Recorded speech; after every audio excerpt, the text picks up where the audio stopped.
నమస్కారం. పులి కన్ను వైడ్ ఐ ఛానల్లోకి మిత్రులందరికీ స్వాగతం, పునః స్వాగతం. జమిలీ ఎన్నికలు కొన్ని నెలలుగా భారతదేశంలో బాగా చర్చలో ఉన్నటువంటి విషయాల్లో ఇదొకటి. దేశవ్యాప్తంగా ఎన్నికలు ఒకేసారి జరిగితే ప్రయోజనం ఉంటుందని, దానివల్ల ఎన్నో లాభాలు ఉంటాయని చెప్పి బీజేపీ ప్రభుత్వం వాదిస్తూ ఉన్నది, ఎన్డీఏ ప్రభుత్వం వాదిస్తూ ఉన్నది. అలాగే ప్రతిపక్షాలు దీనివల్ల నష్టం కూడా ఉన్నదని చెప్పి ప్రతిపక్షాలు కూడా వాదిస్తూ ఉన్నాయి.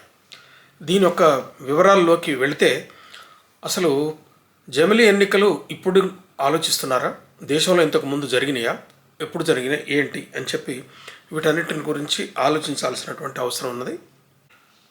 భారతదేశానికి స్వాతంత్రం వచ్చిన తర్వాత 4 సార్లు జరిగిన ఎన్నికలు జమిలీ ఎన్నికలుగానే జరిగినాయి.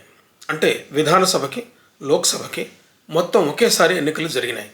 ఈ విషయం ఈ తరం చాలా మార్కు మర్చిపోయారు. ఆ విషయాన్ని కూడా గుర్తుకు చేయాల్సినటువంటి అవసరం ఉన్నది. మనకు 1946లోనే రాజ్యాంగ నిర్మాణ సభ ఏర్పాటైంది.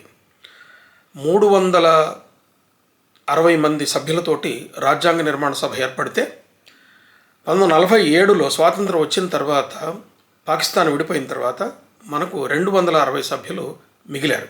ఈ 260 సభ్యులు రాజ్యాంగాన్ని తయారు చేశారు. 1950 జనవరి 26 నుంచి రాజ్యాంగం అమల్లోకి వచ్చింది. 1950లోనే ఎలక్షన్ కమిషన్ మొట్టమొదటిసారిగా ఏర్పాటైంది.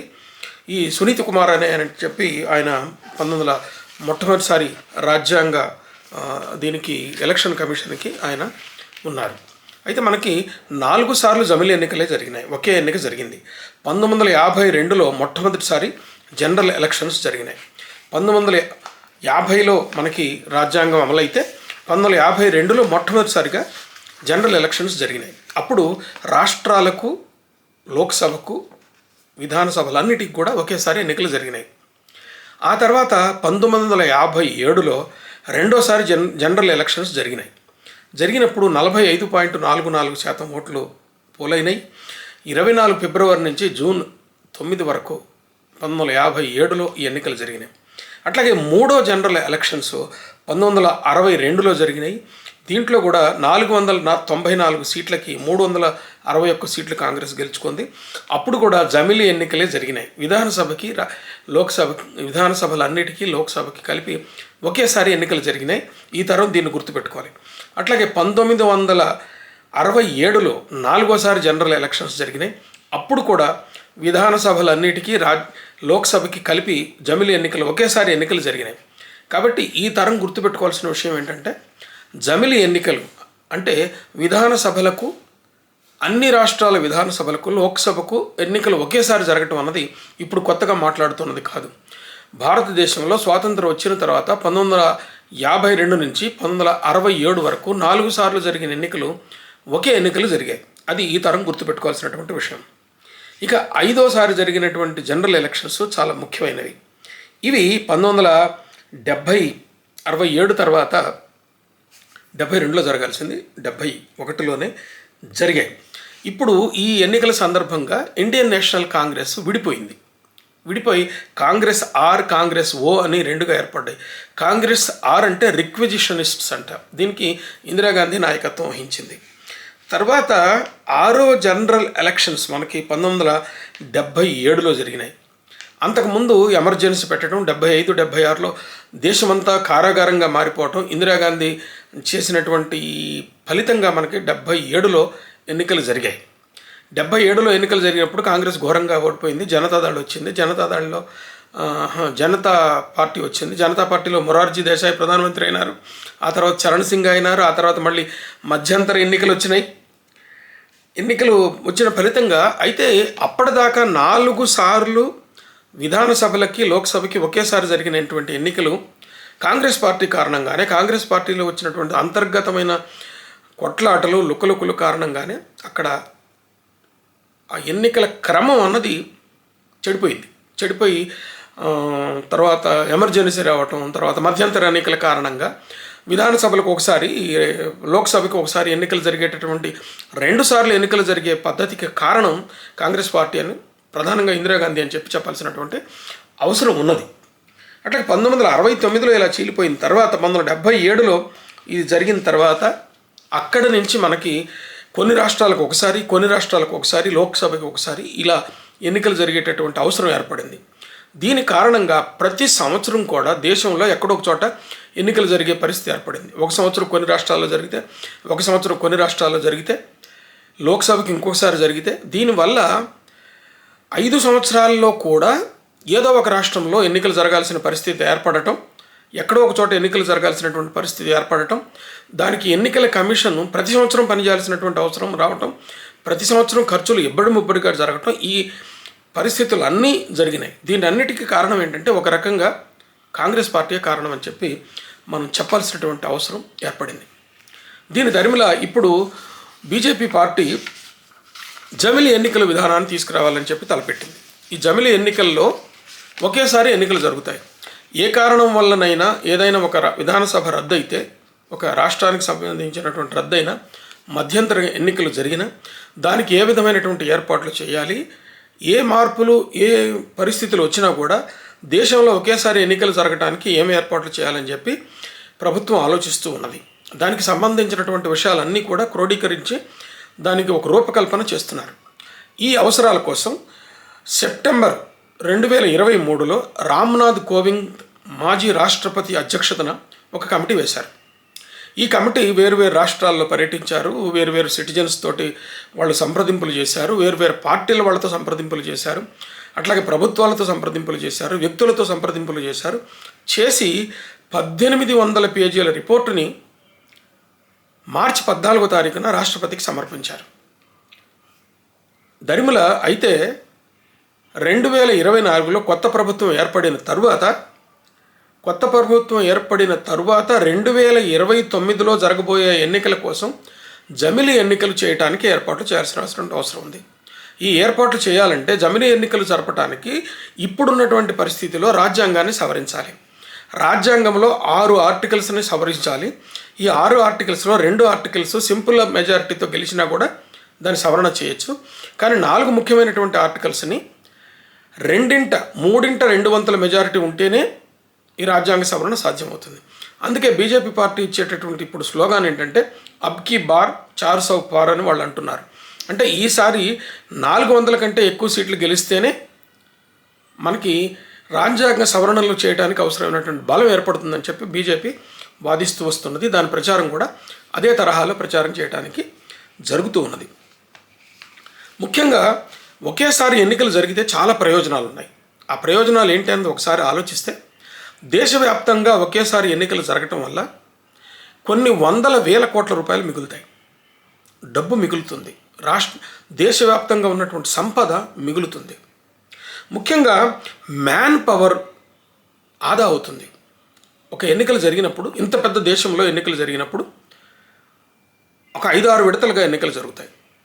ఈ 5-6 విడతల్లో ఎన్నికలు జరిగినప్పుడు చాలా చోట్ల ఎన్నో రకాలైనటువంటి కలెక్టర్ దగ్గర నుంచి, ఎలక్షన్ కమిషన్ దగ్గర నుంచి, కలెక్టర్ల దగ్గర నుంచి వేరు స్థాయిలోనూ ఉన్నటువంటి ఉద్యోగులందరూ కూడా పనిచేయాలి. ఈ అందరూ పనిచేయటం వల్ల వాళ్ళందరికీ కూడా ప్రతి సంవత్సరం దానికి ఎక్స్ట్రాగా డబ్బులు ఇవ్వాల్సి వస్తుంటుంది. ప్రభుత్వం ఖర్చు పెట్టేటువంటి ఖర్చులు ఎక్కడో ఒక చోట ప్రతి సంవత్సరం ఎన్నికలు జరగటం వల్ల ఈ ఖర్చు ముప్పడిగా పెరిగిపోతూ ఉన్నది. ఇది ప్రధానంగా ఈ ఒకేసారి ఎన్నికలు జరగటం వల్ల ఈ లాభం ఒకటి జరుగుతుంది. అంతేకాకుండా ఒకేసారి ఎన్నికలు జరగటం వల్ల ఈ ఒకేసారి ఎన్నికలు జరపటం 1 నేషన్ 1 ఎలక్షన్ పాలసీ భారతదేశంలో ఒకచోటనే లేదు, ప్రపంచవ్యాప్తంగా 48 దేశాల్లో ఈ పద్ధతి అమల్లో ఉన్నది. అంతేకాకుండా చాలా చిన్న రాష్ట్రం బొలీవియా, లేకపోతే బ్రెజిల్ అట్లాంటి చిన్న దేశాల్లోనే కాకుండా రష్యా లాంటి పెద్ద దేశంలోనే ఒకేసారి ఎన్నికలు జరుగుతాయి. అంతేకాకుండా ఈ 48 ఒకే చోట ఎన్నికలు జరిగే దేశాలలో ఆదివారం నాడు ఎన్నికలు పెడతారు. ఆదివారం నాడు ఎన్నికలు పెట్టడం వల్ల ఏ విద్యా సంస్థలకు కానీ ఓటర్లకు కానీ ప్రత్యేకంగా సెలవు ఇవ్వాల్సినటువంటి అవసరం లేదు. హ్యూమన్ రిసోర్స్ అక్కడ మిగులుతుంది. ఓటర్లకు సెలవు ఇచ్చే పని లేదు, ఉద్యోగులకు సెలవు ఇచ్చే పని లేదు, రక్షణ బలగాలకు సెలవు ఇచ్చే పని లేదు. ఇదొక మార్గం జరుగుతుంది. తర్వాత ఫిక్స్డ్ డేట్ ఉంటుంది. 5 సంవత్సరాలు ఎప్పుడు ఏ డేట్లో ఎలక్షన్ జరగాలన్నది కూడా ఫిక్స్డ్ డేట్ ఉంటుంది. దానివల్ల అంటే 2029లో ఈ నెలలో ఈ తేదీలో ఎన్నికలు జరుగుతున్నాయనే స్పష్టత దేశవ్యాప్తంగా అందరికీ ఉంటుందన్నమాట. ఇంకా ఎలక్షన్ జరుగుతున్నది అంటే రాజకీయ కక్షలు విపరీతంగా పెరిగిపోతాయి, శత్రుత్వాలు విపరీతంగా పెరిగిపోతాయి.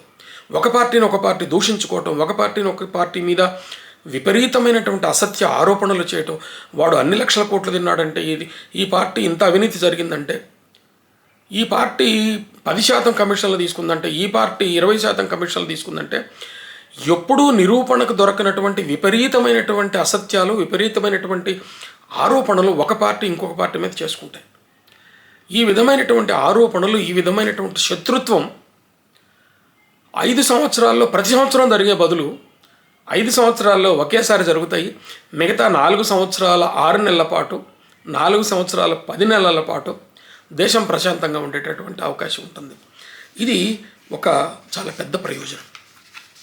ఇంకా మూడో ప్రయోజనం ఏంటంటే, పాలనా వ్యవస్థ మొత్తం కూడా ప్రతి సంవత్సరం ఎన్నికల గురించి ఆలోచించేటటువంటి ఈ అవకాశం, ఈ అవసరం, ఈ అగత్యం తప్పుతుంది, ఉండదు.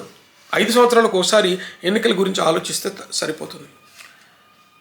నాలుగో ఇదేంటంటే, ఎన్నికలలో విపరీతంగా బ్లాక్ మనీ బయటకు వస్తుంది, బ్లాక్ మనీ ఖర్చు అవుతుంది. ఎన్నికల సంఘం చెప్పేటటువంటి నియమం ప్రకారం ప్రతి అభ్యర్థి ఇంతే ఖర్చు పెట్టాలని ఉంటుంది. కానీ ప్రతి అభ్యర్థి కూడా కొన్ని 100 కోట్లు ఖర్చు పెడతాడు. ఎమ్మెల్యేలు అయితే 25, 35 కోట్లు, ఎంపీలు అయితే 100 కోట్లు ఇలా ఖర్చు పెడుతున్నారు. అంతేకాకుండా ఎన్నో ప్రలోభాలకు లోపరుచుకొని ఓటర్లకు ఓటుకింత ఖర్చు పెట్టేటటువంటి సంస్కృతి కొత్తగా మనకు వచ్చేసింది. ఈ సంస్కృతి వల్ల విపరీతమైన బ్లాక్ మనీ పెరుగుతుంది, హవాలా మనీ చలామణిలోకి వస్తుంది. ఇలా ప్రతి సంవత్సరం ఎన్నికలు జరగటం వల్ల ప్రతి సంవత్సరం ఇట్లా బ్లాక్ మనీ, హవాలా మనీ రకరకాలుగా ఈ రంగంలోకి వచ్చే బదులుగా ఒకేసారి ఎన్నికలు జరగటం వల్ల ఈ ప్రయోజనం కూడా మనకి 5 ఏళ్లకు ఒకేసారి అన్నది, ఒక మినిమం అన్నది ఒకటి ఏర్పడుతుంది. రాజకీయ పార్టీలు ఎన్నికల్లో రాష్ట్రాల్లో ఎలా జరుగుతున్నాయో మనం చూస్తున్నాం. ఇది ఈ శత్రుత్వము, ఈ ఈ ప్రాంతీయ భేదాలు ఇవన్నీ కూడా మినిమంగా జరిగేటటువంటి అవకాశం ఉంటుంది. ఎన్నికలు వచ్చినాయి అంటే భాషా భేదాలు గుర్తొస్తాయి, ప్రాంతీయ భేదాలు గుర్తొస్తాయి, కులాల మధ్య పోట్లాట్లు గుర్తొస్తాయి, మతాల మధ్య పోట్లాట్లు గుర్తొస్తాయి. ఈ కులం వాళ్ళే అధికారంలోకి రావాలా, ఈ కులం వాళ్ళు రాకూడదా, ఈ కులం వాళ్ళకి అన్యాయం జరిగింది, ఈ కులం వాళ్ళకి రావాల్సిన సీట్లు రాలేదు. ఇట్లా కులాల మధ్య, మతాల మధ్య ఎన్నికల కాలంలో విపరీతమైనటువంటి శత్రుత్వ ధోరణులు పెరుగుతున్నాయి. ఈ శత్రుత్వ ధోరణులు ఒకేసారి ఎన్నికలు జరగటం వల్ల ప్రతి సంవత్సరం శత్రుత్వ ధోరణులు ఏర్పడే బదులు 5 సంవత్సరాలకు ఒకసారి మాత్రమే శత్రుత్వ ధోరణులు ఏర్పడే అవకాశం ఉంది. ఆరో విషయం ఏంటంటే, ఎన్నికలలో విపరీతమైన హింస జరుగుతుంది. అస్సాంలో కానీ, బెంగాల్లో కానీ, బోర్డర్లలో ఉన్నటువంటి రాష్ట్రాలలో కానీ, నక్సల్స్ ప్రభావిత ప్రాంతాల్లో కానీ విపరీతమైనటువంటి హింస ఎన్నికల కాలంలో జరుగుతూ ఉన్నది. ఈ ఎన్నికల కాలంలో జరుగుతున్నటువంటి హింసకు కూడా 5 సంవత్సరాలకు ఒకేసారి ఎన్నికలు జరగటం వల్ల ఇలాంటి హింసకు అడ్డుకట్ట వేసి మినిమం స్థాయికి దాన్ని తీసుకొచ్చేటటువంటి అవకాశం ఉన్నది. ఆరోది ఇంకా ఆలోచిస్తే, ఏడో దాని గురించి ఆలోచిస్తే, గ్రామ పంచాయతీకి ఒకసారి ఎన్నికలు, దేశవ్యాప్తంగా గ్రామ పంచాయతీకి ఒకసారి ఎన్నికలు, పరిషత్తులకు ఒకసారి ఎన్నికలు, దేశవ్యాప్తంగా మున్సిపాలిటీలకు ఒకసారి ఎన్నికలు, దేశవ్యాప్తంగా రాజ్యసభకు ఒకసారి ఎన్నికలు, దేశవ్యాప్తంగా లోక్సభకి ఒకసారి ఎన్నికలు, దేశవ్యాప్తంగా అన్ని విధానసభలకు ఒక్కోసారి ఎన్నికలు, కొన్ని రాష్ట్రాల్లో ఒకసారి విధానసభలకు ఎన్నికలు. ఈ పరిస్థితి తగ్గుతుంది. ఒకేసారి ఎన్నికలు రకరకాల నియమాలు మార్చి పెట్టడం వల్ల కూడా, దీనివల్ల ఈ ప్రయోజనం కూడా ఉంటుంది.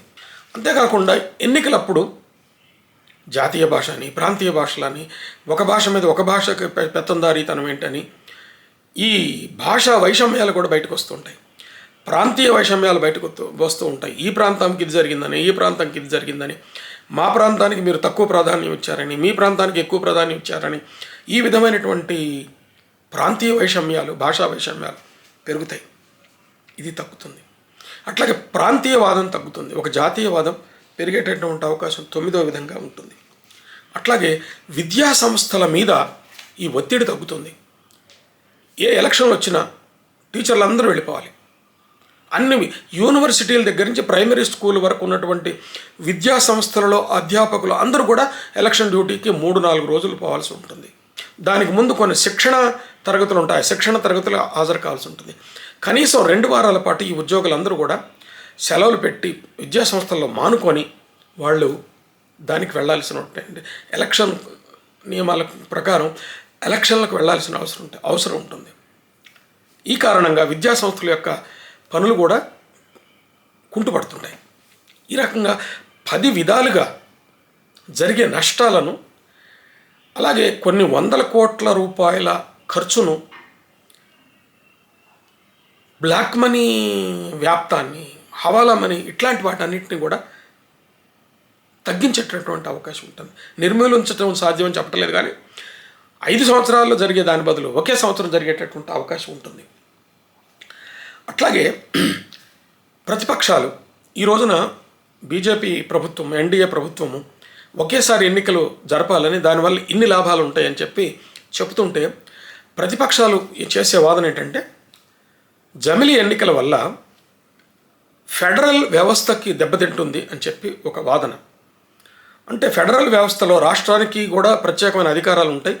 ఇది రాష్ట్రాల యూనియన్, ఇది ఒకే ప్రెసిడెన్షియల్ గవర్నమెంట్ ఆఫ్ పద్ధతి కాదు. ఇది వేరు వేరు రాష్ట్రాలకు వాటి పరిమితులు, వాటి ఇవి ఉంటాయి. ఈ ఫెడరల్ వ్యవస్థ దెబ్బతింటుంది అని ఒకటి. అట్లాగే జాతీయ పార్టీలకే ఇంపార్టెన్స్ ఉంటుంది, ప్రాంతీయ పార్టీలకు ఇంపార్టెన్స్ ఉండదు, ప్రాంతీయ పార్టీలు చాలా నష్టపోతాయని ఒక వాదన ముందుకొచ్చింది. అట్లాగే ప్రజలకు, వేరువేరు రాష్ట్రాలకు, వేరువేరు ప్రాంతాలకు వాటి ఇంట్రెస్టులు వేరే ఉంటాయి, జాతీయ స్థాయి ఇంట్రెస్టులు వేరే ఉంటాయి. కాబట్టి ఒకేసారి ఎన్నికలు జరగటం వల్ల ప్రాంతీయ సమస్యలు మరుగున పడిపోతాయి, వేరువేరు రాష్ట్రాల్లో, వేరువేరు ప్రాంతాల్లో ఉన్నటువంటి సమస్యలు మరుగున పడిపోతాయి. ఈ మరుగున పడటం వల్ల ప్రాంతీయ సమస్యల కన్నా జాతీయమైనటువంటి విషయాల మీదనే ప్రజలు దృష్టి పెడతారు. జాతీయ పార్టీలకు లాభం జరుగుతుంది, ప్రాంతీయ పార్టీలకు అన్యాయం జరుగుతుంది, ఫెడరల్ వ్యవస్థ దెబ్బతింటుందని చెప్పి ప్రతిపక్ష పార్టీలు ఒక వాదన ముందుకు తీసుకొచ్చాయి. వాళ్ళు ఏమంటారంటే ఒకేసారి ఎన్నికలు జరగటం వల్ల నష్టాలు ఇన్ని ఉన్నాయి కాబట్టి ఒకేసారి ఎన్నికలు జరిగితే మిగిలేటటువంటి డబ్బుని, మానిటరీగా జరిగే డబ్బుని వచ్చే లాభంతో పోలిస్తే ఆయా రాష్ట్రాలకు, లోక్సభకు వేరువేరుగా ఎన్నికలు జరిగితేనే ఎక్కువ లాభం అని చెప్పి ప్రాంతీయ పార్టీలు, వేరువేరు ప్రతిపక్ష పార్టీలు వాదిస్తూ ఉన్నాయి. ఏది ఏమైనా దేశవ్యాప్తంగా ఒకేసారి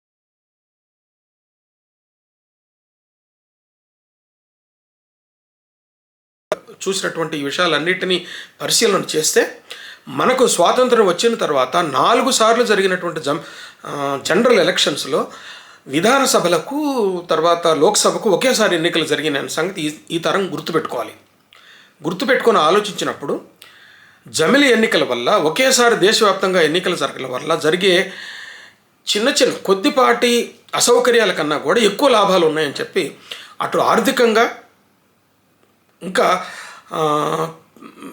ప్రజల హ్యూమన్ రిసోర్స్ పక్షంగా, ఇంకా రకరకాల సెక్యూరిటీ పక్షంగా కానీ, ఇంకా వేరువేరు వ్యవస్థల పక్షంగా కానీ చూస్తే ఒకేసారి ఎన్నికలు జరగటం వల్లే దేశానికి, ప్రజలకు ఎక్కువ లాభం జరుగుతుందని దీన్ని బట్టి తెలుస్తూ ఉన్నది. ఏది ఏమైనా ఇంకా ముందు చర్చలు జరగబోతాయి.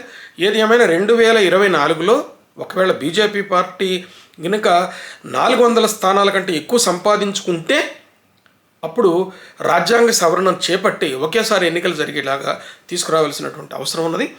కానీ ఇప్పటిదాకా ఒకసారి ఆలోచిస్తే 4 సార్లు జనరల్ ఎలక్షన్స్ ఒకేసారి జరిగినప్పుడు ఆ తర్వాత జరిగినటువంటి పరిణామాలకు ఒకేసారి ఎన్నికలు జరగకపోవడానికి కారణం కాంగ్రెస్ పార్టీ అని తెలుస్తూ ఉన్నది. ప్రధానంగా ఇందిరాగాంధీ అనుసరించినటువంటి రాష్ట్రాల ప్రభుత్వాలను పడగొట్టడం, తర్వాత కాంగ్రెస్ పార్టీ వివిధ రాష్ట్రాల ప్రభుత్వాలను పడగొట్టడం, మధ్యంతర ఎన్నికలు రావడం, ఎమర్జెన్సీ రావడం, ఈ అన్ని కారణాల వల్లనే ఒకేసారి జరిగేటువంటి ఎన్నికలు చిన్నాభిన్నమైపోయి వేరువేరు సార్లు వేరువేరు రాష్ట్రాల్లో లోక్సభకు వేరువేరుగా ఎన్నికలు జరిగేటటువంటి పరిస్థితి వచ్చింది. కాబట్టి ఒకేసారి ఎన్నికలు జరిగితే ఎక్కువ లాభం ఉందని చెప్పి మనకు తెలుస్తుంది. మిత్రులారా, ఇలాంటి రాజకీయ, సామాజిక చర్చల కోసం, సాహిత్య చర్చల కోసం పులి కన్ను వైడ్ ఐ ఛానల్కి సబ్స్క్రైబ్ చేయండి. ఈ వీడియో మీకు నచ్చితే లైక్ చేయండి, ఇతర మిత్రులకు షేర్ చేయండి. నమస్తే.